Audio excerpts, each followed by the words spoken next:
Hola amigos, ¿qué tal? Stuart here from Spain Speaks with an update on the current situation in Spain. Day 204 of the current situation, if anybody is still counting. We cracked the 200 mark last week and now into the 200s. Firstly, a big thanks to all of the people that left comments on the last video. Lots of comments, lots of debate happening there. Thanks to people who expressed their concern about my son's welfare. I will let you know that he is doing well. He is recovering from his surgery. The other day he had surgery and everything is going well with him. Thanks to people that supported the channel through a small donation. You can see your names here. A big thanks to people that bought merchandise, and a big thanks as always to my patrons on Patreon for your continuing support.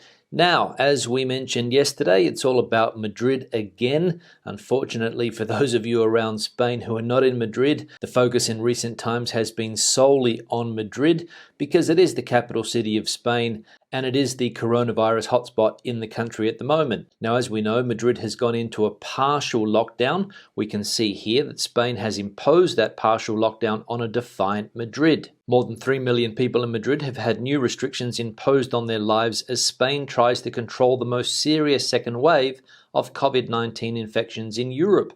From this weekend, people can travel outside their home districts for essential journeys only. Bars and restaurants cannot serve after 10 p.m. and a maximum of 6 people are permitted to meet in any setting. So a partial lockdown imposed on Madrid by the central government. And as we saw there, people's movements are restricted except for essential journeys. Now, what are those essential journeys? Well, people are allowed to go to school, people are allowed to travel to their place of work, people are allowed to do business, but when it comes to working, you need to have a certificate to show that you actually are going to your place of work or carrying out a professional service, and you need to have that on you in case you get stopped by the police. So, for example, the area that I live in is not confined at the moment, but if I needed to travel into the capital city tomorrow, I would need permission to do so, and vice versa. People traveling outside of the confined area to a non-confined area also need to have permission to do so. So it's all still a bit too confusing, and as we can see here, Madrid is the capital of confusion. Citizens live with bewilderment and are fed up with politicians' new restrictions that they do not understand and that they believe are useless. Madrid is already a city where people believe that they live in the absurd and do not trust those who govern them. Walking through the city's neighborhoods, you can often see the same phrases being repeated. It's absurd. It's absurd that I could go to London and not see my cousin in Toledo. It's absurd that now people from the areas with the most contagions, which were confined, can now go out all over Madrid. It is absurd these measures are not going to stop the virus, and at the weekend you cannot go out to breathe fresh air in the countryside. It is absurd that they do not reinforce the subway. It is full and we all move throughout the city. It is absurd that they close the parks. Everyone has become specialized in detecting incongruities, commenting on them to vent, and in this jungle of paradoxes, they just go about their business. So there you go. The general feeling from people in Madrid is that it is absurd. Now, of course, whenever these confinements are placed upon people, people ask themselves what can they do and what can't they do. We can see here the keys to the restrictions in Madrid. Can I be fined now? Can I leave my neighborhood or municipality? Those are the questions that people are asking themselves. And of course, people have to become informed on what they can and can't do. And of course, it seems that it's not easy for some people to find this information. Now, I think I mentioned in the video yesterday that the Madrid government is not happy with the central government's decision to confine Madrid. And late last week, they appealed the central government's decision. We can see here that the National Court has admitted the appeal of Madrid against the restrictions, and it has given a period of 10 business days to the state attorney to rule on the precautionary measures. So we'll see if the Madrid government is successful in their appeal to overturn the confinement. Now, as we saw before, one of the other characteristics of the confinement in Madrid is that restaurants are not allowed to serve people after 10 p.m. Now, here in Spain, one of the characteristics of the country is that a lot of people don't go out to dinner until 10 p.m. and therefore restaurant owners are very unhappy with these new limitations. We can see here in this headline, Madrid restaurateurs complaints about time limits. Who dines at 8 in Spain? The restaurateurs announced that the obligation not to accept more clients at 10 p.m. will mean the closure of many businesses. Uninterrupted hours from lunch to dinner, the advancement of night reservations, chefs cooking in private homes, and reinforcement of food delivery services are some of the measures with which restaurants face the new restrictions to the sector in the second wave of COVID-19. These are the measures decreed for cities that, like Madrid, do not pass a sanitary filter, closing at 11 p.m, closing of the bars and reducing the capacity to half in dining rooms and 60% in terraces. Restaurateurs debate between the Europeanization of schedules or giving customers alternatives, but they agree that this is a new blow that will lead to more closures. Neither habits nor the working day in Spain are compatible with the veto on the admission of diners beyond 10 p.m. Underline restaurant owners and chefs consulted by the EFI agency, such as Manuel Urbano from La Malaje in Madrid, who argues that we cannot be compared to Europe when the stores open at 10 in the morning, not at 8. So there we go, restaurant owners are skeptical that people in Spain or Madrid will be able to adapt to these new timetables for bars and restaurants. Now let's have a look at the health situation in Spain from this map from Radio Televisión Española. We can see in Spain the total amount of cases, the new cases diagnosed in the last 24 hours, the cumulative incidence rate, the total amount of deceased, the increase in the amount of deceased, number of deaths in the last 7 days, and this one here, very important, the hospital pressure. So we can see here that in the whole of Spain, people hospitalized for coronavirus is 8.77% of patients. The total amount of patients is 10,372. In the ICU units, it's at 17.99% pressure and patients at 1,566. And we can see here PCR testing for the last week, 776,343 PCR tests. And that is a PCR per 100,000 inhabitant rate of 1,650.87, and the positivity rate is 11%. Now, of course, this data changes if we look at different autonomous communities. For example, Madrid, we can see there again the total number of cases, the new cases diagnosed in the last 24 hours, the cumulative incidence rate. But if we go down to the hospital pressure in Madrid, we can see that the hospitalized is 22.90% in Madrid with 3,561 patients. The ICU pressure is at 42.61% with patients numbering 513. If we compare that data, for example, with the Valencian community, especially the hospital pressure, we can see that it is at 3.96% there, and the ICU pressure is at 7.38%. Andalusia 7.05%, ICU at 12.15%. So we can see quite a bit of difference when it comes to hospital pressure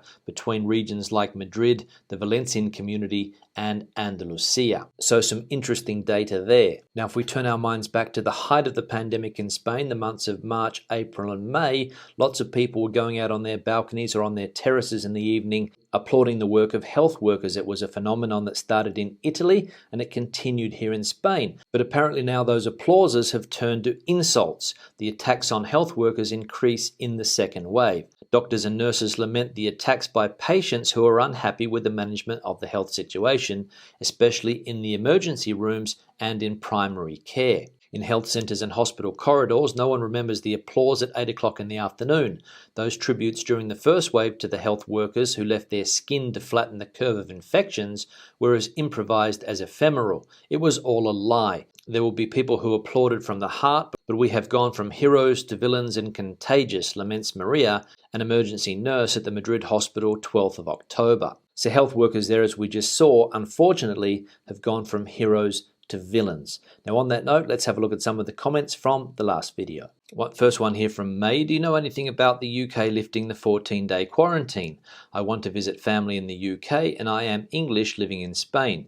Any idea when they will get rid of it? Yeah, mate, thanks for the comment. To be honest, I have no idea when the UK is going to lift that quarantine. As far as I know, it's still in place and it's going to be in place for a while, I fear, because I think the criteria for lifting it is a very, very low case number per 100,000 people. And unfortunately, as we have seen, lots of areas around Spain are above 100. And in the case of Madrid, it's around 650 or even maybe 700 and worse in some areas. So I'm not exactly sure when they are going to lift that quarantine. quarantine. But I have heard that they are trying to work out some type of travel corridor again. I know the Canary Islands is working on that to try to get people from the UK down there.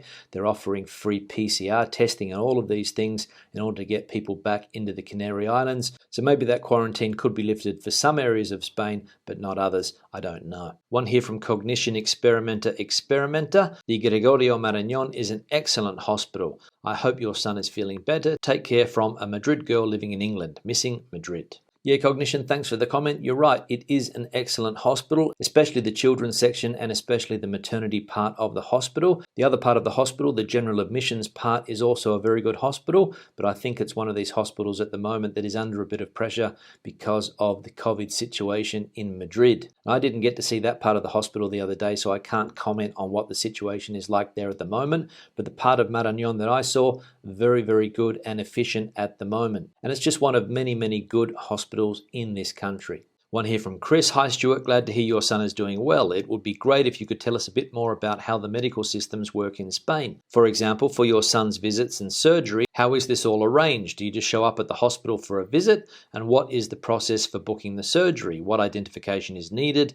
Is there any payment involved? I live in the US and it would be interesting to get another perspective. Yeah, Chris, thanks for the comment and thanks for your concern about my son, and also for the previous comment as well. Thanks for your concern. Now I'll go through the process that we went through with my son. I mentioned that my son started to feel pain a day before that we went to the emergency part of the hospital. We went to the local emergency ward at the hospital here, and then he went through a series of checks, and then we were told that he might need to have surgery, so we were told to go to another hospital.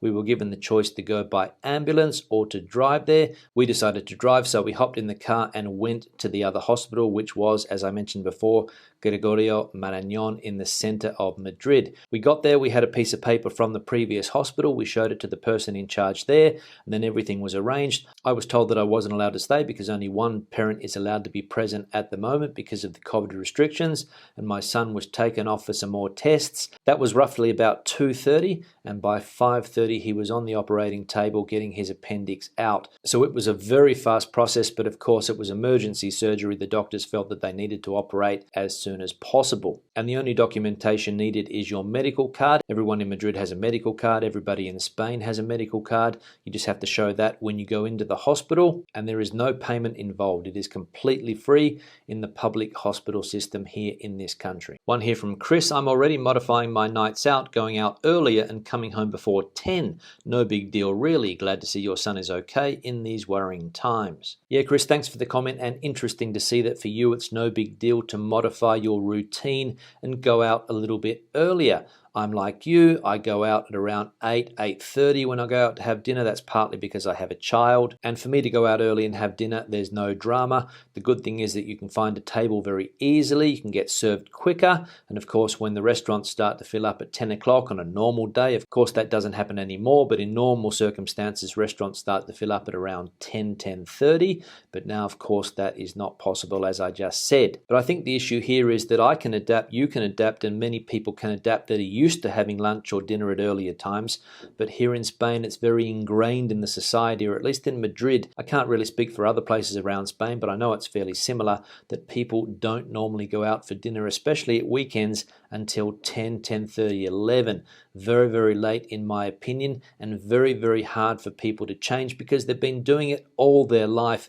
And as we saw before, the timetables here in Spain are not conducive for people eating out earlier. That's one of the big problems, and that's one of the reasons why I think it's hard for people to adapt. One here from Robert. Is eating at 11 p.m. not unhealthy? How do you work it off? Keep up the videos, please. They are very informative. Keep safe. Yeah, Robert, thanks for the comment. To tell you the truth, I don't know if it is healthy or unhealthy to eat at 11 p.m. I would say that it depends on what you do afterwards. If you have dinner at 11 and you're up until about 3 or 4 in the morning, there's probably no problem because you're able to digest that meal that you had before. But of course, if you have dinner at 11 and you go to bed at 12, you might be in for a bit of a rough night. Personally, I'm not a fan of the 11 p.m. dinner, but when you go out with people here, when you meet with friends, often that's the time that you're going to sit down and have a meal because you meet at around 10 sometimes. You have a couple of drinks beforehand, maybe have something to nibble on, and then you sit down for the main meal at about 11, which, as I said, is okay if you don't go to bed at 12.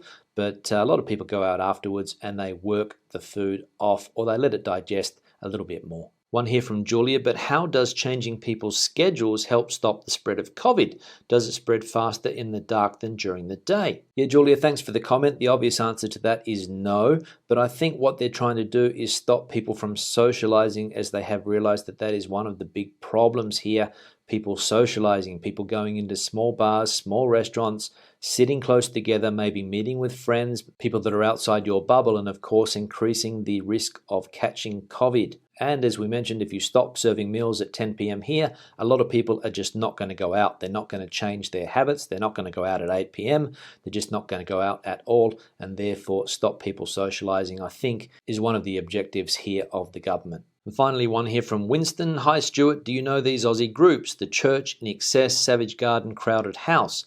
This song is related to the virus. Don't Dream It's Over by Crowded House. Have a good one, mate. Yeah, Winston, thanks for the comment. I do know those groups. The Church, for example, I know them. I like their music. INXS, I think that was the first ever concert I went to back in the 1980s at the Perth Entertainment Centre. I think I went to an INXS concert back then. Savage Garden, I think, were from Queensland, and Crowded House, I think, is a Kiwi band. I think they only had one Aussie member. The rest were Kiwis, of course. Neil Finn, a famous New Zealander. So I don't know if we classify Crowded House as an Aussie band or not. And that song that you mentioned there could well indeed be related to the virus. Hey now, don't dream it's over. On that note, I'll start to wrap the video up. Questions and comments, please leave them in the section below. Debate the situation out. Tell me your favorite Aussie groups if you have one. Give the video a thumbs up if you liked it, thumbs down if you didn't. I'll see you in the next one. Hasta luego.